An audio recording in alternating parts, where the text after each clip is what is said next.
नाम किसका? प्रभु का। नाम किसका? प्रभु का। प्रभु का पावन नाम। जय गुरुदेव। बाबा जी का कहना है शाकाहारी रहना है। बाबा जी का कहना है शाकाहारी रहना है। बाबा जी तो बचा रहे शाकाहारी बना रहे। बाबा जी तो बचा रहे शाकाहारी बना रहे। जय गुरुदेव। सर्वत्र सारे शब्द रूप में विराजमान परम संत बाबा गुरुदेव जी महाराज के चरणों में कोट नमन प्रणाम करते हुए गुरु महाराज के स्वरूप श्रद्धेय महाराज जी के चरणों में कोट नमन प्रणाम करते हुए हमारे आए हुए सभी सत्संगी प्रेमी भाई बहन बुजुर्गों बच्चों बेटियों नौजवानों जहाँ तक ये आवाज पहुँच रही है उस सत्संग चर्चा में जो भी भाग ले रहे हैं सभी को नमन करते हुए मेरा सादर जय गुरुदेव। जय गुरुदेव।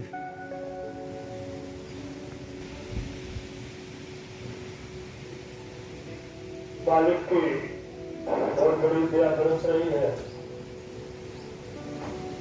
उस दया का प्रमाण यही है कि हमारे भैया आए थे काकरात गांव में प्रोग्राम है से लोग कम की आए है और उनको 19 से ज्यादा लोग तो ये मालिक की दया होती है। सत्संगियों का साथ जो मालिक की दया कृपा होती है तभी मिलता है। नहीं तो दुनिया में तो ऐसा ही सब लोग भटकते फिरते हैं। संतों की मौत इतनी तगड़ी होती है कहा 3 लोग लोखंड गुरते बड़ा न को कर्ता करे न कर सकर गुरु करे सो। एक बार नानक साहब जो है अपने शिष्य बाला मर्दाना के साथ यात्रा में चले तो पहले से जाया करते थे तो रास्ते में उनको डाकुओं ने घेर लिया। डाकुओं ने घेर लिया तो नानक साहब हंस रहे तो डाकू भटकते थे कि हमारे पास जब भी किसी के पास पहुंचते हैं तो वो कोई पांच करने लगे धान अवरे करते हमें छोड़ करते अच्छे हंस रहे। तो उन्होंने कही नानक साहब ने उनसे पूछा कि आप लोग कौन है? तो साहब हम लुटेरे बताया तो क्या काम करते हो? कैसे आप जो को 3 पास और छीन ले तो ज्ञान धमाक दो। तो अच्छा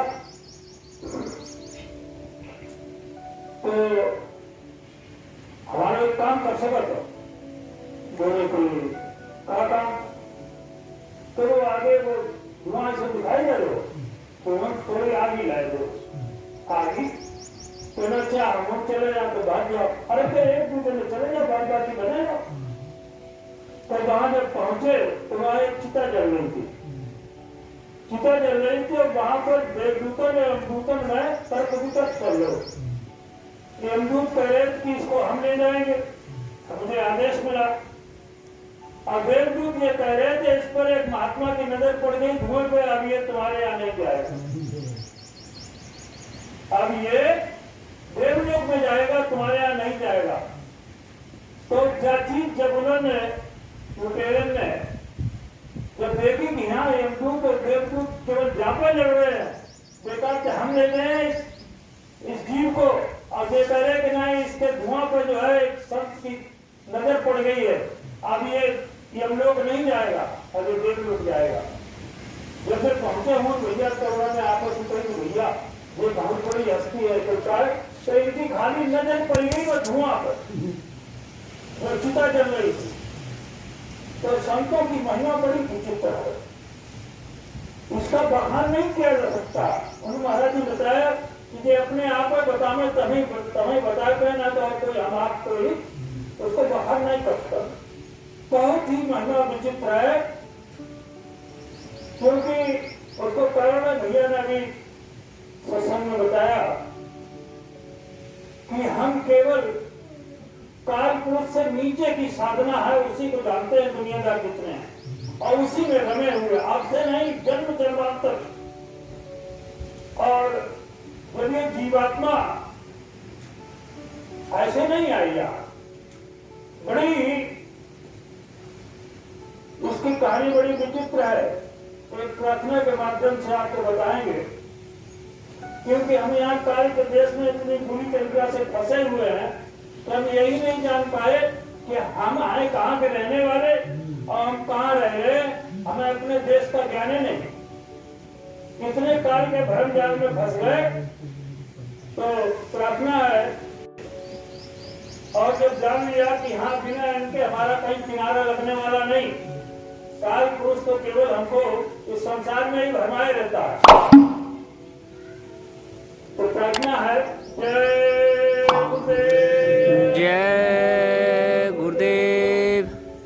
अब गुरु तुम्ही करो उद्धार, सूरत मेरी भटक गई सरकार। अब गुरु तुम्ही करो उद्धार, सूरत मेरी भटक गई सरकार। सूरत शब्द के साथ चली थी, सूरत शब्द के साथ चली थी, पकड़े हाथ से हाथ चली थी, पकड़े हाथ से हाथ चली थी। मन भंवरा मिल गया राह में, मन भंवरा मिल गया राह में, सूरत बाबरी भई चाह में, सूरत बाबरी भई चाह में। भूल गई घर द्वार सूरत का, भूल गई घर द्वार, सूरत मेरी भटक गई उदकार। तो गुरु महाराज ने बताया था कि यहाँ पहले कहीं कुछ नहीं था, न सूरज था, न चंद्र थे, न तारे थे, न पृथ्वी थी, न ईश्वर था, न ब्रह्म था, न पार ब्रह्म था, न महाकाल था, न सत्पुरुष था, न अलग था, न अगम था। एक अनीय अनामा प्रभु सच्चिदानंद घन श्यामा, केवल वही एक अनामी पुरुष था। जब उसकी मौत हुई तो उसने 3 मंडल तैयार किए, अलग, अगम और सतलोक, और तीनों में अपना रूप बिठाया और तीनों को अविनाशी बनाया। उसके बाद सत्पुरुष की जब मौत हुई, रचना की, तो उन्होंने हुंकार भरी। तो गुरु महाराज ने बताया कि 16 मंडल तैयार, 16 मंडल तैयार हुए, और उनमें संत महात्माओं ने केवल 4 का हवाला दिया, 12 का आज भी गुप्त है। और 4 के हवाला के बारे में बताया है कि गुरु महाराज ने उनमें उनके सबसे जो छोटे पुत्र, जिन्हें हम ईश्वर कहते हैं, खुदा कहते हैं, गॉड कहते हैं, भगवान कहते हैं, तीर्थंकर कहते हैं, अलग अपने अपने हिसाब से अपनी अपनी भाषाओं में अलग अलग नाम से पुकारते हैं, है एक ही व्यक्ति। तो उन्होंने जो 16 मंडल तैयार किए, 16 पुत्र उन्होंने नीचे उतारे और उनको वापस जाने का रास्ता रोक दिया गया। अपने अपने स्थान पर बैठकर उस सत्पुरुष की साधना में लग गए। तो बताया गुरु महाराज ने कि ईश्वर ने 72 युग तक एक पैर पर खड़े होकर उस सत्पुरुष की प्रार्थना की, तो वो प्रसन्न हुए। बोले क्या चाहते हो कि साहब अपने जैसा राज्य हमको भी दे दो, हम यहाँ अकेले निष्ठुर ऐसे बैठे। तो उन्होंने एक एक त्रिलोकी सबको बांट दी, त्रिलोकी सृष्टि बनाने का मसाला दे दिया। जब सृष्टि तैयार हो गई तो अब सृष्टि तैयार होगी, रहे वैसे ही के वैसे, रूखे के रूखे, क्योंकि अब अगर यहाँ सत्संग चर्चा चल रही, यहाँ कोई सुनने वाला ना हो तो तुम कल बजाओ। तो ऐसे उन्होंने फिर तपस्या की, बताते हैं 64 युगों तक, 64 युगों तक तपस्या की। तो सतपुरुष प्रसन्न हुए, बोले आप क्या चाहते हो? पैसा बिना गीत के सृष्टि बेकार, मकान आलीशान बना लो, लेकिन वहां कोई रहने वालों ना, खाए को मकान। तो साथ थोड़ा जीवों का भंडार भी दे दो। तो जीवों का भंडार एवं मस्त कह दिया। तो अपने भंडार से एक बूंद का पसारा, ये षष्ठी जो आप देख रहे हैं, एक बूंद का पसारा उस दयाल पुरुष ने काल पुरुष को कई खेपों में ये जीवात्माओं का भंडार नीचे उतारा। जब नीचे उतारने की बात आई तो जो जीवात्माएं थी, श्रुतियां थी, वो रोने लगी, हुजूर हमसे क्या गलती होगी जो आप हमें देश निकाला दे। यानी हम सबने ये प्रार्थना की थी कि हुजूर हम लोगों से क्या गलती हुई जो आप देश निकाला दे रहे। तो उन्होंने कहा नहीं ऐसी कोई बात नहीं, काल करीबन सेवा भारी, सेवा बस हम कुछ न बिचारी, हमने कोई विचार नहीं करो, हमने वचन दे दो। तो ऐसा है कि आप लोग जो है शब्द की डोर पकड़कर और नीचे जाना और शब्द की डोर पकड़कर ऊपर आ जाना, इसको छोड़ना मत, शब्द की डोर को छोड़ना मत। तो वही बताया, सुरत शब्द के साथ चली थी, पकड़ हाथ से हाथ चली थी। जब ईश्वर, जब सतपुरुष के लोक से जीवात्मा नीचे उतारी गई महाकाल के देश में, महाकाल की आवाज को पकड़ाकर, शब्द को पकड़ाकर, और वहां से जीवात्मा थोड़े दिन रोकने के बाद नीचे पार ब्रह्म के देश में जब नीचे उतारी गई, पार ब्रह्म देश की आवाज को पकड़ाकर, क्योंकि हर मंडल की आवाज अलग अलग, जैसे हम सबकी आवाज अलग अलग है, ऐसे ही हर मंडल की आवाज अलग अलग। और वहां तक जीवात्मा बिल्कुल निखालिस थी, कोई इसके ऊपर किसी तरीके का कोई आवरण नहीं था। इसमें 16 सूर्यों का रिकॉर्डिंग कर रहे हो, अगर ये सीधे बात करा फिर मोबाइल ले आओ थी, इस भूमंडल पर उतार दी जाती, भूमंडल में आग मिल जाती, नष्ट हो जाता। हाँ। तो इसके प्रकाश को धीमा किया गया। जब ब्रह्म देश में जीवात्मा नीचे उतारी गई तो इसके ऊपर कारण शरीर का एक झीना कपड़ा जीवात्मा को ऊपर चढ़ा दिया गया, शब्द स्पर्श रूप रस गंध का, और वहीं से मन को साथ जोड़ दिया। मन भंवरा मिल गया राम, मन को साथ जोड़ दिया गया और मन से कहा कि इसकी जीवात्मा की इच्छाओं को जगाओ। जब जीवात्मा की इच्छाओं को जगाने का काम मन को प्रेरित करने के लिए कहा गया, तो आप समझिए जब आगे जीवात्मा आगे बढ़ी, ईश्वर के लोक में जब नीचे उतरी, तो वहां पर इतना तेज प्रकाश था कि इसके ऊपर दूसरा कपड़ा सूक्ष्म शरीर का 9 तत्वों का, मन बुद्धि चित्त अहंकार शब्द स्पर्श रूप रस, 9 तत्वों का मसाला जीवात्मा के ऊपर सूक्ष्म शरीर का कपड़ा पहना दिया गया। वहां से जीवात्मा जब स्वर्गलोक में नीचे उतारी गई तो इसके ऊपर 17 तत्वों का लिंग शरीर का तीसरा कपड़ा, मन बुद्धि चित्त अहंकार, 5 ज्ञानेंद्रियां, 5 कर्मेंद्रियां, रजोगुण तमोगुण और सतोगुण, ये ऐसे 17 तत्वों का लिंग शरीर का कपड़ा जीवात्मा के ऊपर चढ़ा दिया गया।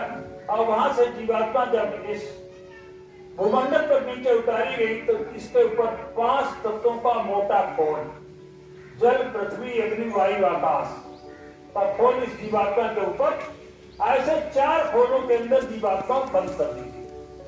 जब प्रथम बार में जीवात्मा धराधाम पे आई थी तो यहाँ सतीब लगा हुआ था, सतीब जोगी सब विज्ञानी का हर ध्यान तरह ज्ञानी। उस समय कोई पाप पुण्य का कोई बंधन नहीं था, किसी तरीके का कोई नियम कानून नहीं बना था, और कई खेतों में जीवात्मा नीचे उतारी गई श्वासों की पूंजी पर। जिन जीवात्माओं की श्वासों की पूंजी पूरी होने लगी, शब्द की डोर जीवात्मा के साथ थी, शब्द की डोर पकड़कर जीवात्मा ऊपर के मंडलों में अपना जाती थी आती थी। जिनका समय पूरा हो गया वो वापस जाने लगी। जब वापस जाने लगी तो काल पुरुष को चिंता हुई कि ये धीरे धीरे सब निकल जाएंगी, तो मेरी कड़ी कराई मेहनत का सब पानी फिर जाएगा, इनको रोकने का कुछ उपाय किया जाए। तो गुरु महाराज ने बताया कि ईश्वर ने अपनी अर्धांगिनी आद्या मां शक्ति अष्टांगी देवी, जो अभी पार का महीना आगे आ रहा है, इसमें देवियां नवदुर्गा व्रत रहते हैं, लोग देवियां ज्यादा रहती हैं, पुरुष तो बहुत कम रहती, तो ये व्रत रहते हैं। उस व्रत में अष्टांगी देवी की पूजा होती है, नवदुर्गा। तो वो उनकी अर्धांगिनी, उनके द्वारा 3 पुत्रों की उत्पत्ति की, ब्रह्मा विष्णु और महेश। और पिता ने कहा कि बच्चों को हाँ, तपस्या पर बैठा दो और उनको मेरा भेद मत बताना। ये बंधन लगा दिया कि इनको मेरा भेद मत बताना। ऐसा करके जब ब्रह्मा विष्णु महेश तीनों लोग तपस्या पर बैठ गए, गुरु महाराज बता रहे कि 50,000 वर्ष तपस्या पर बैठे रहे, तो पिता ने फिर माता से कहा, बच्चों से पूछो इनको कुछ दिखाई सुनाई पड़ा? जब भगवान विष्णु से पूछा उन्होंने बोले तो कुछ नहीं दिखाई सुनाई पड़ा। भगवान शंकर से पूछा उन्होंने भी कहा मुझे कुछ नहीं दिखाई सुनाई पड़ा। ब्रह्मा जी से पूछा तो उन्होंने कहा कि दिखाई तो हमको कुछ नहीं पड़ा लेकिन सुनाई पड़ा। तो पिता ने कहा कि इनसे कह दो जो सुनाई पड़ा है उसको कंठस्थ करते जाएं। इधर ईश्वर ने ब्रह्म पुरुष की प्रार्थना की और वेदों की वाणी ब्रह्मा जी के कानों में नीचे उतारी गई। तो ऊपर से वेदवाणी आती रही, ब्रह्मा जी कंठस्थ करते रहे। कंठस्थ करते करते 1 लाख श्लोक की रचना हुई, जिसमें चारों वेदों में 1 लाख श्लोक सन्निहित है, जिसमें 80,000 श्लोक केवल कर्म कांड थे, 16,000 श्लोक उपासना कांड थे और 4,000 श्लोक ज्ञान कांड। और इसका 10,000 वर्ष तक इस भूमंडल पर ढिंढोरा पीटा गया और ढिंढोरा पीटने के बाद सबको बता दिया गया कि आप लोग बिल्कुल स्वतंत्र हैं, किसी पर कोई रोक टोक नहीं, आप जैसा चाहें वैसा करें, कोई आपको रोकने वाला नहीं। और जो जैसा करेगा वैसा भरेगा, तभी यहां से जब आएगा। ऐसा विधि के विधान में लोगों को ऐसा बांध दिया वैदिक में, लोग ऐसे धीरे धीरे फंसते चले गए।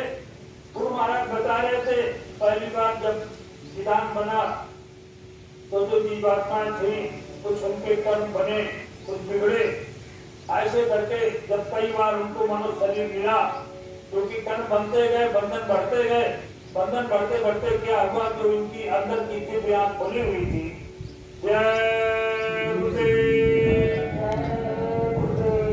जो दिव्य आंख खुली हुई थी, जीवात्मा बताया गुरु महाराज ने, दोनों भवों के मध्य में जामाता मैंने बिंदी लगाती है, पुरुष तिलक लगाते हैं, वहां पर जीवात्मा के बैठने का स्थान है इस शरीर में।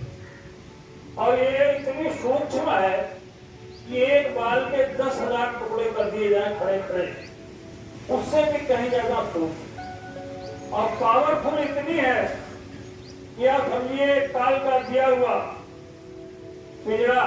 अभी भैया ने प्रार्थना सुनाई थी कि हंसा निकल गया पिंजरे से, खाली पड़ी रही तस्वीर।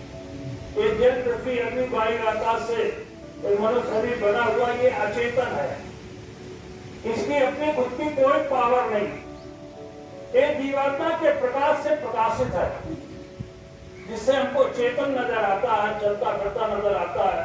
दुनिया के सारे काम उसी चेतन सत्ता के सहारे ये मनुष्य शरीर करता है। लेकिन हमने इस संसार में आके कर्म हमारे बनते बिगड़ते चले गए। बताई ना कि मन भमरा मिल गया राम, सुरत बाबरी भई चाम है। इतनी इच्छाओं को जगाया जीवात्मा की कि इच्छाओं के जगते जगते जगते जगते इसके ऊपर कर्मों का इतना लवादा लग गया कि अंदर की आंख से, जो दिव्य आंख थी, दिव्य नाक, दिव्य कान से, इससे दिखाई देना सुनाई देना बंद हो गया। जब दिखाई देना सुनाई देना बंद हो गया, धीरे धीरे स्थिति हमारी ये बिगड़ गई कि हमने जो कुछ समझा यहाँ जो कुछ है वही सब कुछ है, इसके आगे हमने कुछ जाना ही नहीं। हुआ ये कि देखिए, जब ये जीवात्माओं का भंडार नीचे उतारा गया और इसको वापस जाना था, लेकिन वापसी उधर से बंद हो गई। उधर सतपुरुष ने कहा था जीवात्माओं से मैं तुम्हारा ख्याल रखूंगा और गुप्त संतों को मैं भेजूंगा और वो हम तुम्हारा हाल जो है बराबर लेते रहेंगे। जब वो गुप्त संत, अभी आपको भैया ने बताया कि सतयुग में आए, त्रेता में आए, द्वापर में आए, वो गुप्त रहे, लेकिन किसी ने इस बात को जाना समझा नहीं। एक करुणा में मनीन्द्र और ऐसे करके, मुझे इसकी जानकारी नहीं है, लेकिन प्रकट संत में सबसे पहले धराधाम पे कभी साहब आए।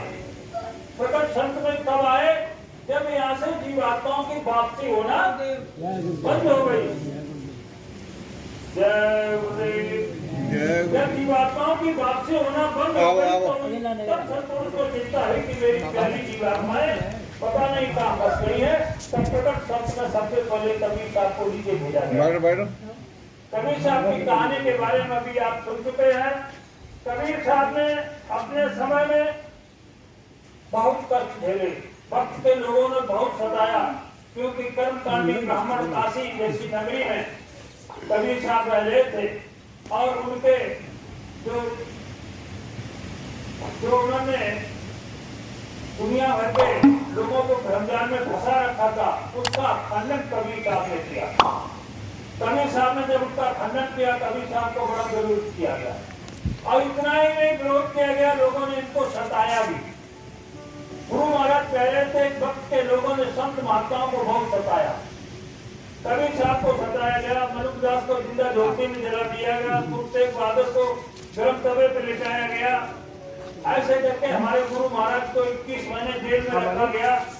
गोस्वामी जी को अकबर की 6 महीना जेल में रखा गया, अकबर की जेल में। ऐसे करके संत महात्माओं ने बहुत सताया।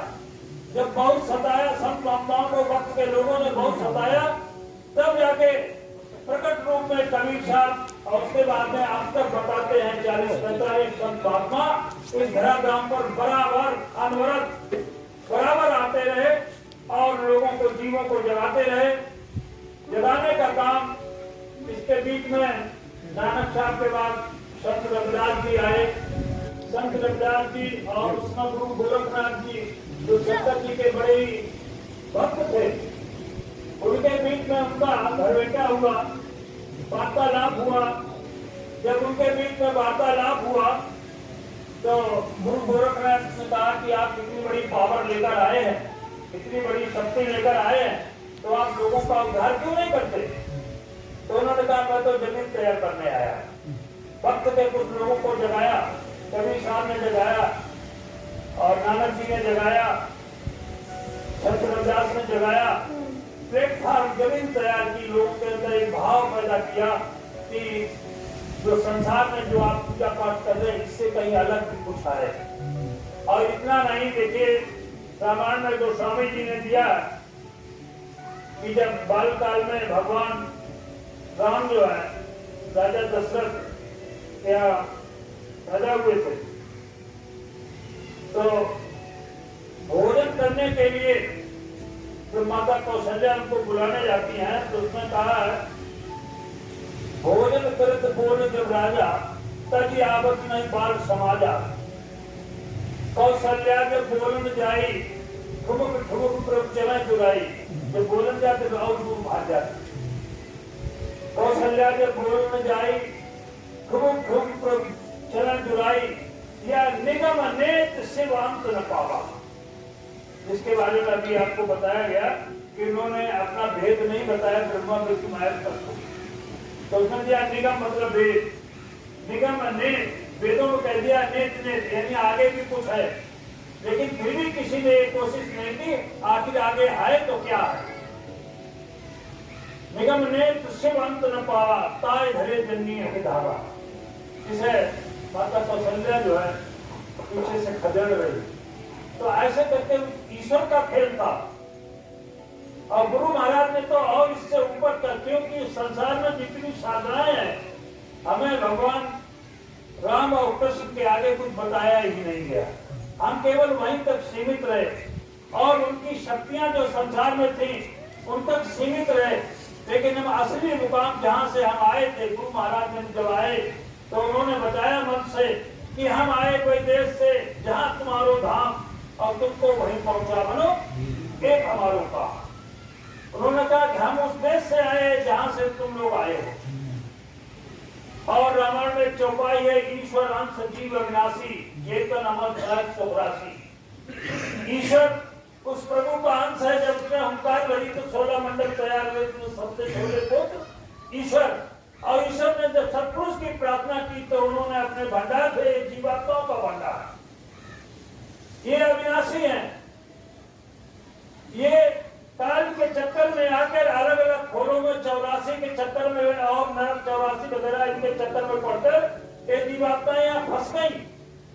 इनको निकालने के लिए संत महापुरुष आए और गुरु महाराज के लिए बताया संत रविदास ने कि आगे उन्होंने जब गोरखनाथ ने कहा कि भाई आप इनका कल्याण क्यों नहीं करते, इतनी बड़ी पावर लेकर आए, कहीं वो कल्याण करने वाला आगे आया, मैं तो जमीन तेरा करने आया, तो उन्हें कैसे जानेंगे कि आगे कहीं दूर नाम से जाना जाएगा।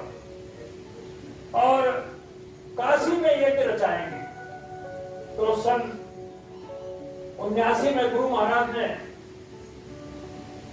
1 महीने का कल्पवास और 11 दिन की यज्ञ काशी जी में करवाई गुरु महाराज।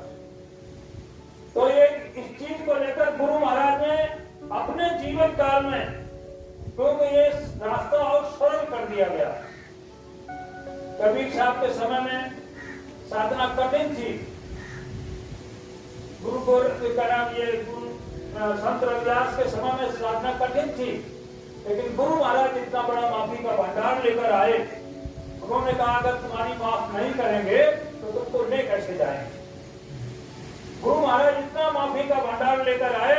जब गुरु महाराज नाम दान दिया करते थे, गुरु महाराज बताते थे तुम्हारे 75% कर्मों का भार गुरु महाराज अपने ऊपर लेते थे। और संत महात्मा जब हमको नाम की दौलत बांटते हैं तो काल से जो प्राणों की डोर काल के हाथ से लेकर अपने हाथ में कर लेते हैं। ऐसे करीब 30 करोड़ से ऊपर के लोगों को गुरु महाराज ने नाम दान दिया। जब ये जीवात्मा ऐसे भटकती भटकती काफी परेशान हो गई, तब जाके, क्योंकि मन ने ऐसा पसारा फैलाया कि हम ये जीवात्मा जो थी बेचारी समझ नहीं पाई, क्योंकि इसके अंदर छल कपट चाल फरेब तो था नहीं, बड़ी भोली थी। तो रास्ते में जब आगे क्या हुआ, मन ने क्या किया, जीवात्मा ने समझ नहीं पाया। जय गुरुदेव, जय गुरुदेव। मन आशिक माया का ठहरा, मन आशिक माया का ठहरा, जान न पाई भेद ये गहरा, जान न पाई भेद यह गहरा। जो जीवात्मा है, सूरत जो है, इसने इस भेद को नहीं समझ पाया।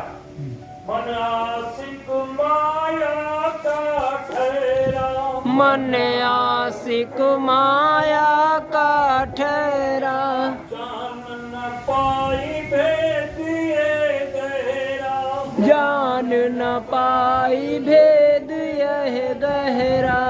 काम क्रोध का ये रखवारा, काम क्रोध का ये रखवारा, लोभ मोह का किया पसारा, लोभ मोह का किया पसारा।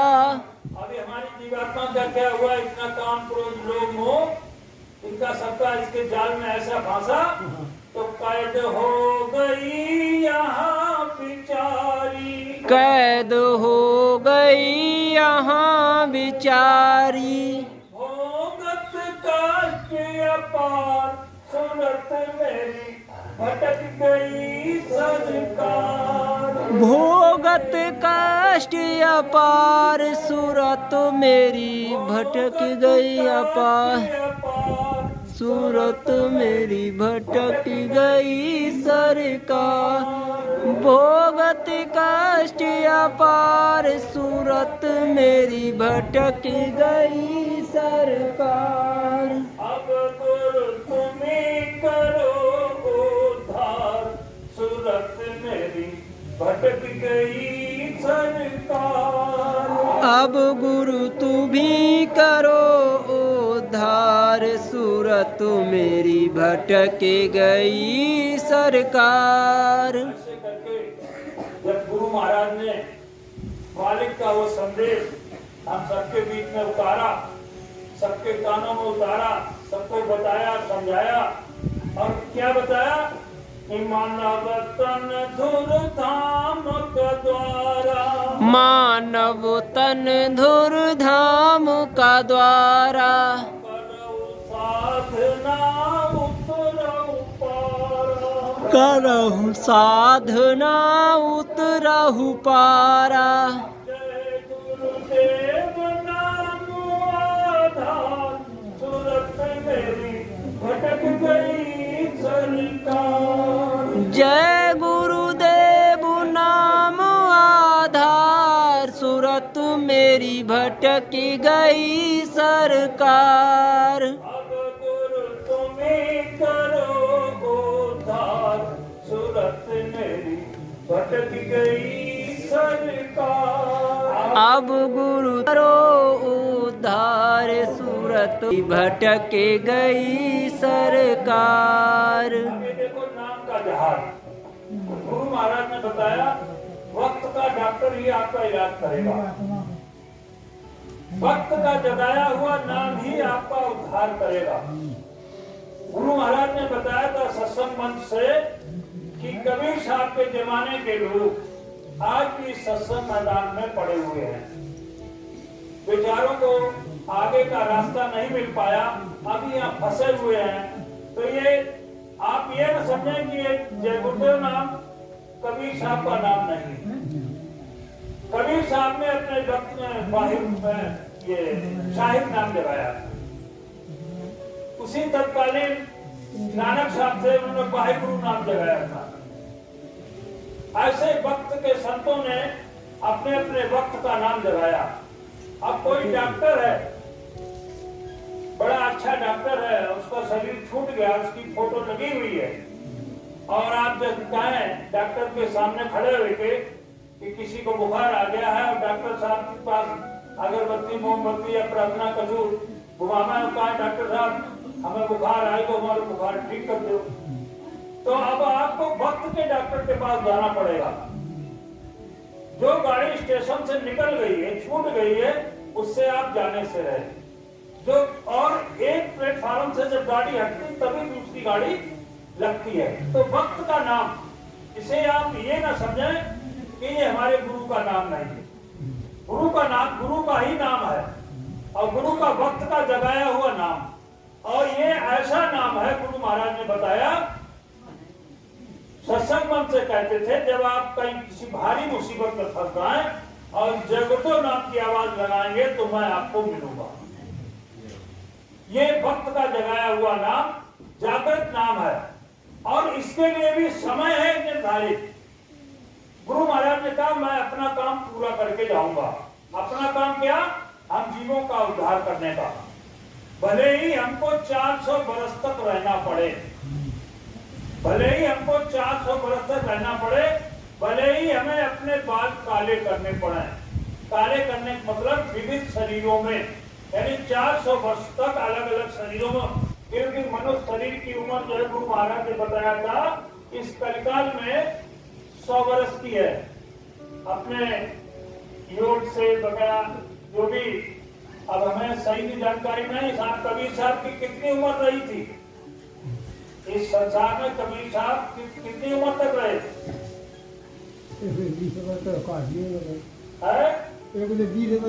हाँ, 16 वर्ष तक हमारे गुरु महाराज थे।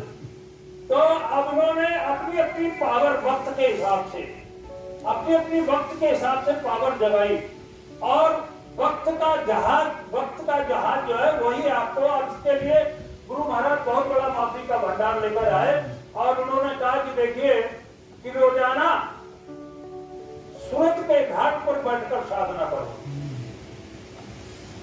गुरु महाराज ने कहा वैसे तो साइंस तो कहती है शरीर में केवल एक हृदय है, और गुरु महाराज कह रहे कि 2 हृदय है।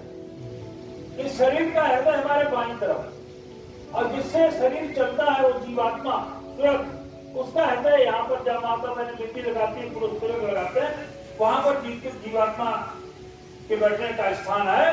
तो जब आप शरीर के हृदय से साधना करेंगे तो काल के घेरे में, काल के दायरे में फंसे रहेंगे, यहाँ से निकल नहीं पाएंगे। भले ही चाहे आप साहिब नाम लेते रहे, चाहे जय गुरुदेव नाम लेते रहे, लेकिन जब तक शरीर के हृदय से आप यानी इंद्रियों के अंत पर बैठकर साधना करेंगे तो आपका उद्धार होने वाला नहीं। जब आप सूरत के घाट पर बैठकर साधना करेंगे तब जाके हमको आगे का रास्ता मिलेगा। और जब नीचे के घाट पर जब जो गुरु महाराज कह रहे जन्म जन्मांतर से हम नीचे ही देखते आए, हमने ऊपर देखा ही नहीं। और जब गुरु महाराज ने रास्ता बताया और कहा सूरत के घाट पर बैठो, और यहाँ तक बताया है जब नाम दिया तो स्वर्ण का रास्ता बताया, तो जिसका नाम ले उसके रूप को याद करो। और अंदर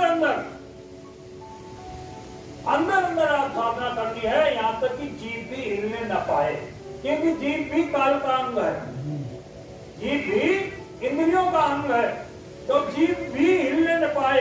अंदर साधना सूरत के घाट पर बैठकर करना है। और जब तक हम नीचे के घाटों पर उतरकर साधना करेंगे तो हमारा उद्धार होने वाला नहीं है। यही अभ्यास हमको करना है, इसी अभ्यास की हमें जरूरत है। इसी के लिए गुरु महाराज ने कहा बिना नागा रोजाना करिए, बिना नागा। अब सोचे आप बिना नागा कैसे करेंगे? किसी को हारी बीमारी लग गई, पता लगे, तो गुरु महाराज ने कहा देखिए एक संत मत है, संत मत और काल मत में बहुत बड़ा अंतर है। काल मत यहाँ से नीचे है, और दयाल मत यानी संत मत यहाँ से ऊपर की साधना है। काल मत में आपको दशा और दिशा दोनों का ध्यान रखना पड़ेगा। हम लोग आपस में कह देते हैं मतलब जो दक्षिणी की दिशा तरफ मुंह करके मत बैठना, भोजन दक्षिण की दिशा में मुंह करके मत करना, ये काल मत की चीज है। साधना दक्षिण की दिशा की तरफ मुंह करके साधना मत करना। लेकिन दयाल मत में आप कहीं भी किसी रूप में कैसे भी हो, गुरु महाराज ये नहीं कह रहे कि आप साफ सफाई न रखें, लेकिन कदाई कहीं ऐसी स्थिति पड़ जाए तो आप अपना बिना नागा रोजाना सुमरन ध्यान भजन करना है। कहां से? सूरत के घाट से। सारी गंदगी यहाँ से नीचे है। जो प्रमुख रूप से 9 दरवाजे शरीर के बाहर खुलते हैं, 2 आंख है, 2 नाक है, 2 कान है, मुंह है, टट्टी पेशाब के रास्ते और भी गंदगी, सबसे गंदगी निकलती है। तो इन पर जो देवी देवता विराजमान रहते हैं उनकी साधना करने के लिए हमको नहा धो के साफ सुथरा होके तब उनकी साधना करनी होगी। अब संसार में ऐसे गुरु महाराज ने बताया न जाने कितने देवी देवता, पितर, भैया, भवानी, 33 कोटि देवता, 9 करोड़ दुर्गा, 10 करोड़ शंभु, ये सब काल की दायरे में आते हैं। और ये काल की शक्तियां हैं, ये आपको शरीर से संबंधित जो भी लाभ है, कष्ट है, तकलीफ है, शरीर को सुख देने वाला जो साधन है वो तो सब आपको उपलब्ध करा देंगे, लेकिन जीवात्मा के कल्याण का रास्ता इनके पास नहीं है। उसके लिए ये कहते हैं कि हम संतों के पास जाएं। हमारे घरों में आरती हुआ करती है ओम जय जगदीश हरे, उसका लाइन है विषय विकार मिटाओ पाप हरो देवा, श्रद्धा भक्ति बढ़ाओ संतन की सेवा, ओम जय जगदीश हरे। जब तक आप संतों की सेवा में नहीं जाएंगे तब तक आपका ओम जय जगदीश हरे होने वाला नहीं है।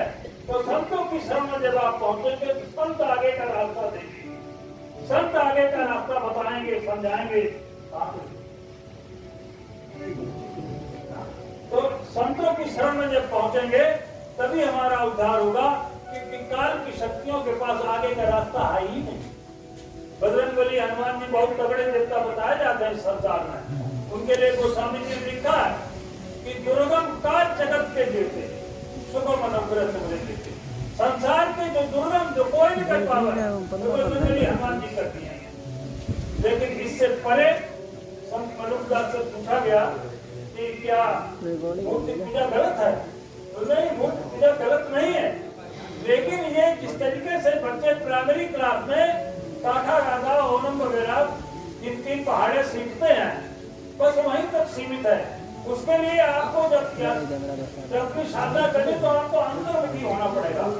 किसी ऐसे संत महापुरुष के पास पहुंचना पड़ेगा जो आपको अंदर झांकना सिखा दे, अंदर की साधना करना सिखा दे, और तब तक आप यहाँ से निकल नहीं पाएंगे। तो गुरु महाराज ने रास्ता दिया और बताया कि मानव तन धुर धाम का द्वारा, मानव तन धुर धाम का द्वारा, मानव तन धूर्धाम का द्वारा, मानव तन धुर धाम का द्वारा, करो साधना उतरो पारा, करहु साधना उतरहु पारा। जय गुरुदेव नाम आधार, सुनत मेरी भटक गई सरकार। जय गुरुदेव नाम आधार, सुरत मेरी भटकी गई सरकार। अब गुरु तुम्हें करो उद्धार, सुरत मेरी भटक गई सरकार। अब गुरु तुम्ही करो उद्धार, सूरत मेरी भटक गई सरकार। बिना नागा हम सुमरन ध्यान भजन करेंगे तो अतिशय रगड़ करे जो कोई अग्नि प्रकट चंदन से होई, तो हमारे अंदर की जो जीवात्मा के ऊपर जो कर्मों की कालिख लगी हुई है उसकी सफाई होगी। गुरु महाराज ने कहा सत्संग जब जो कोई पावे मैला ही सब कट जावे। गुरु महाराज के पूर्व जन्म के शुभ कर्मों से निर्दयी प्राणी पाता है, बाधा करके राम भजन का तब जीव जगत में आता है। हमने वादा किया था, गोस्वामी ने रामायण दिया, अब तो कृपा करो वे भांति सब भजन करो दिन रात। हमने दिन रात भजन करने का। माँ के घर में जब उल्टे लटके हुए थे, जबकि पेशाब मुंह के सामने से गुजरता था, तो हम उस समय हमें बड़ा कष्ट होता था। तब हम उस मालिक से, क्योंकि उस समय काल की आंखें बंद थी, केवल वही दयाल की चेतना जो है वही खुली हुई थी। तो उस मालिक से प्रार्थना करती थी कि हमको इससे निकाल दो। 98 डिग्री फ़ारेनहाइट की टेम्परेचर की भट्टी में तप रहा था इस पर। तो उस समय हमने कहा था कि आप पर कृपा करो, भांति सबसे भजन करो दिन राति। जब जीव बाहर आया और बाहर की हवा लगी तो क्या हुआ, बूंद पड़त बा ढावर पानी, तुम जीव माया लटकानी। चारों तरफ से माया ने घेर लिया और हम अपने वादे को भूल गई घरदार तुरंत नहीं भटक गई। ऐसे ही वादे को भूल गई। अब भूलने के बाद आगे जब संत सतगुरु हमको मिले तो उन्होंने हमें यहाँ से ऊपर जाने का रास्ता दिया, बताया 9 दरवाजे बाहर को खुलते हैं और 10वीं